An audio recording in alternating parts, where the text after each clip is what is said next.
Ada yang nanya, kenapa di aksara Sunda Kawali ya, si bunyi re-nya itu kenapa bentuknya kayak pa, terus ada u-nya kayak gini. Nah, si bunyi re-nya itu kayak gini katanya. Nah, ini ada alasannya karena dia kan aksara Sunda Kawali itu kan dari bentuk aksara pasca Pallawa atau Kawi. Nah, Kawi sendiri dia asalnya dari aksara Pallawa. Nah, ini ada bunyi re di aksara Pallawa.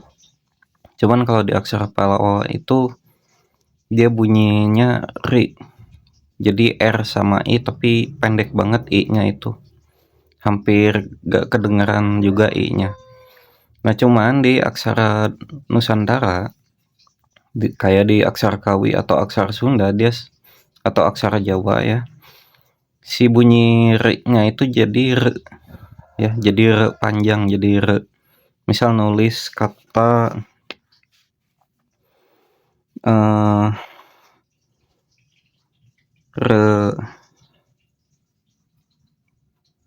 rejang kayak gitu ya.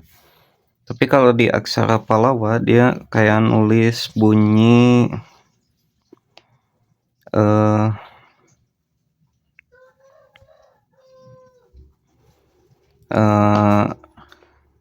misal reda kayak gitu. Jadi bunyi R-nya itu cepat, reda gitu kan.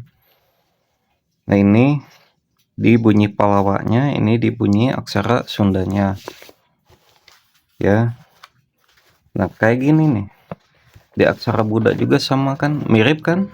Jadi kayak P tapi di bawahnya ada gantungan.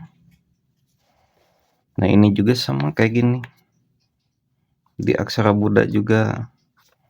Nah, sama kan. Terus di aksara Sunda ini juga sama kayak gitu ya. Jadi kenapa mirip-mirip semua?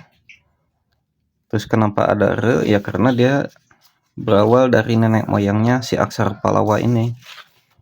Karena nenek moyangnya punya bunyi kayak gini ya, kesananya juga ke aksara turunannya Kawi, Sunda, Jawa dan sebagainya itu punya bunyi kayak gini juga, punya bentuk huruf kayak gini juga ya. Nah, jadi itu jawaban dari saya untuk pertanyaan kenapa sih bunyi re itu bentuknya kok kayak gini, ya karena nenek moyangnya aksara Pallawa kayak gini ya. Silakan kalau ada pertanyaan lain nanti saya jawab ya.